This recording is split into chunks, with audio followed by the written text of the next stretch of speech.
Aujourd'hui, nous allons à la découverte ou à la redécouverte de l'aïkido. Donc, c'est une discipline qui nous vient tout droit du Japon. Elle peut être pratiquée les mains nues, mais sinon même avec une arme, que ce soit un sabre ou un bâton.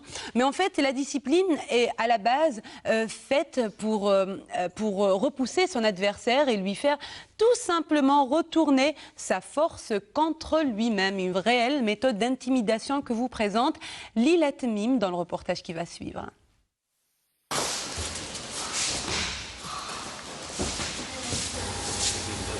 J'ai toujours pensé que l'aïkido était juste un sport de combat.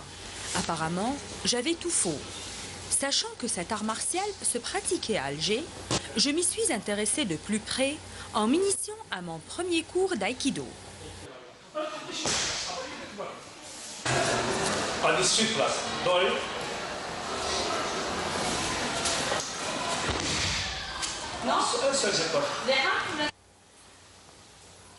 Après le salut, Ami Hamid et Ami Mohamed, les deux grands maîtres d'aïkido, me montrent les techniques principales de cet art. Techniques souvent utilisées pour l'autodéfense. D'ailleurs, est-ce le seul objectif de l'aïkido ? Je me trouve actuellement avec Ami Hamid et Ami Mohamed, qui sont coachs, entraîneurs d'aïkido. Justement, parlez-nous un petit peu de cette activité sportive, ou bien de cet art martial, si je puis dire. Vous pourrez parler de l'aïkido. L'aïkido, c'est une discipline japonaise. Donc, elle est pratiquée au Japon, donc créée par Maître Ueshiba. Donc, c'est une discipline de maîtrise, de contrôle de soi, non violente. Voilà, c'est une discipline, pour moi j'appelle une discipline de thérapie. De thérapie. Thérapie, très oui. bien. Je peux le doigt, donc voilà. Elle est pratiquée par des milliers de gens en Algérie. L'aïkido a été intégré par les colons.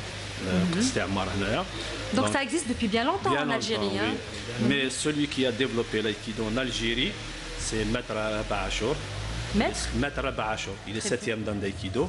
D'ailleurs, c'est sa salle Hadia, c'est lui qui m'a légué cette salle. Donc, les années 80, il est parti, il m'a laissé la salle. Donc, j'étais son élève. Donc, il m'a légué cette salle. Et à partir de là, on a pratiqué, on a formé des pléiades de jeunes qui sont 5e dan, 4e dan, 3e dan, plusieurs centaines de ceintures noires. À quel âge on peut commencer à le pratiquer? De 7 à 77 ans. Donc c'est un sport qui n'a pas de limite d'âge. D'ailleurs, Ami Mohamed il a 80 ans, donc moi j'ai 66 ans. Donc, vous pratiquez depuis quand, Ami Mohamed, l'aïkido? Depuis 31 ans. J'ai commencé cet art à l'âge de 46 ans. Apparemment, dès qu'on commence, on ne le quitte plus. Alors, parlez-nous justement, qu'est-ce qu'il apporte cet art, comme vous dites, qu'est-ce qu'il apporte au corps et à l'esprit? La zénitude. La zénitude, parce que mal le stress au niveau de ce qui se passe, là on dépense notre énergie, on fortifie un peu notre esprit, notre corps, il y a de la joie, il y a de l'amusement, il y a tout. Donc c'est une discipline de joie. Donc c'est pas uniquement une discipline de combat.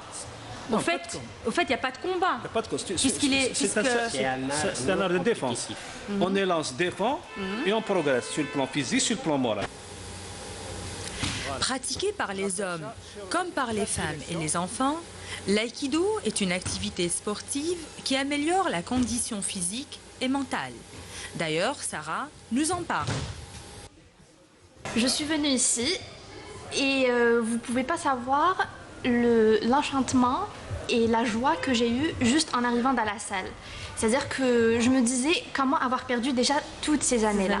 Et puis là, c'est grâce à lui que je me suis reprise. J'avais très peur. Je voulais... c'est-à-dire que j'avais perdu un peu... on va pas appeler ça de l'expérience, mais si vous voulez... La pratique, c'est exactement ça. Et puis il m'a beaucoup encouragée. Il était là à chaque fois. Et justement, l'aïkido, qu'est-ce qui vous a apporté depuis que vous avez repris cette activité? Parlez-nous de votre état depuis que vous pratiquez l'aïkido. Très bien. Alors, depuis que je pratique l'aïkido, si vous voulez, en arrivant ici sur le tapis, on laisse tout ce qu'on a à l'extérieur. En rentrant, en faisant le salut, tout ce qui se passe, tout ce qu'on a comme problème, comme activité à l'extérieur, que ce soit la famille, le boulot, ça reste dehors. Ça reste dehors. Là, on oublie tout. On se réserve, on s'amuse, en gros. On s'amuse, on apprend en s'amusant. Vous l'aurez compris, mesdames, pratiquer l'aïkido développe en nous la bonne humeur et la zen attitude. Tout ce qu'on recherche pour notre bien-être. Alors, à vous de l'essayer. Et abracadabra, nous voilà tout